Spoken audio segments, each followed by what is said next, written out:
warahmatullahi wabarakatuh. Salam sejahtera buat kita semua dan selamat pagi.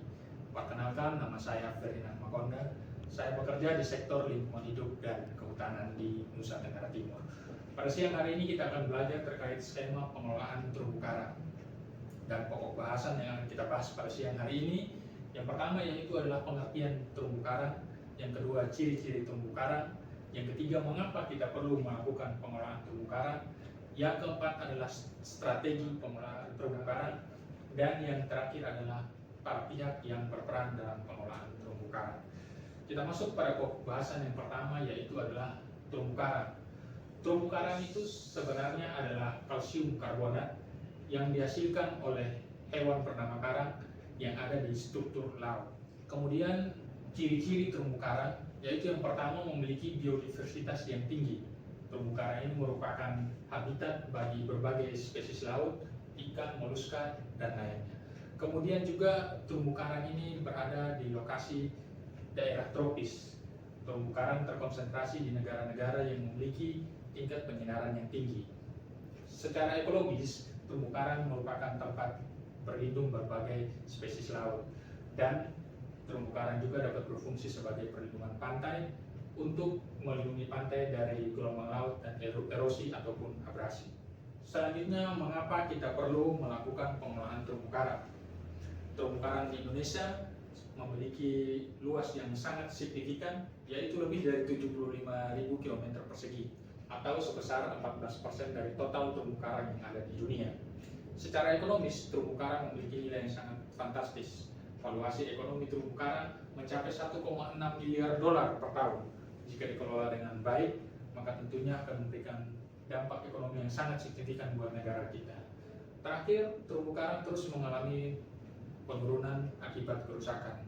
Penelitian dari LIPI menegaskan bahwa sekitar 32% terumbu karang yang ada di negara kita ada dalam kondisi yang rusak. Ini adalah peta di mana terumbu karang itu berada secara global, dan di Indonesia terkonsentrasi cukup banyak ekosistem terumbu karang. Strategi pengelolaan terumbu karang yang pertama adalah konservasi dan rehabilitasi. Konservasi dan rehabilitasi dilakukan dengan cara memulihkan atau memperbaiki struktur terumbu karang yang sudah rusak, bisa dengan penanaman terumbu karang ataupun kegiatan-kegiatan yang bersifat perlindungan lainnya. Selanjutnya adalah pengelolaan berkelanjutan. Pengelolaan berkelanjutan ini untuk memastikan terumbu karang bisa dinikmati ataupun dapat berkelanjutan untuk generasi yang akan datang.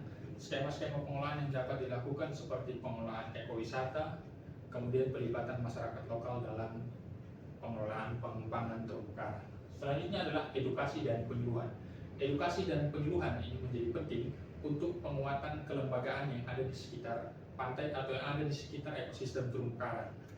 Untuk edukasi dan penyuluhan ini berfungsi agar masyarakat yang ada di sekitar memahami pentingnya terumbu karang dan mampu melaksanakan pengelolaan terumbu karang yang lebih baik atau lebih berkelanjutan. Selanjutnya adalah penegakan hukum dan kebijakan. Nah, pemerintah memegang peranan dalam penerapan aturan terkait dengan pengelolaan kebijakan.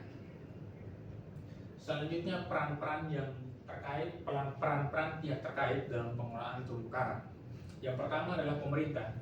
Pemerintah dalam hal ini dapat berupa pemerintah pusat, yaitu kementerian dan lembaga yang bergerak di sektor kehutanan, lingkungan hidup, ataupun perikanan. Ini memiliki peran untuk menetapkan kawasan konservasi terumbu karang dan juga menetapkan aturan-aturan terkait pengelolaan terumbu karang. Selanjutnya adalah masyarakat lokal. Masyarakat lokal akan berperan untuk melakukan pengawasan berbasis masyarakat dan pengembangan ekowisata yang berkelanjutan. Kemudian yang ketiga adalah akademisi dan peneliti. Akademisi dan peneliti akan berperan untuk meneliti teknik-teknik konservasi yang baru dalam pengelolaan terumbu karang. Selanjutnya yaitu adalah LSM dan organisasi internasional. LSM dan organisasi internasional akan berperan dalam melakukan kampanye kesadaran dan edukasi publik untuk pemulihan terumbu karang. Nah, LSM internasional ini dapat berupa WWF, Coral Triangle, dan beberapa lembaga lainnya. Selanjutnya adalah sektor swasta. Nah, sektor swasta ini akan berperan dalam kegiatan CSR yang berfokus pada konservasi terumbu karang. Sektor swasta ini dapat berupa pelibatan operator wisata laut, hotel, resort, dan perusahaan besar. Demikian yang dapat saya sampaikan terkait pengelolaan terumbu karang. Kurang lebihnya saya ucapkan terima kasih. Selamat siang.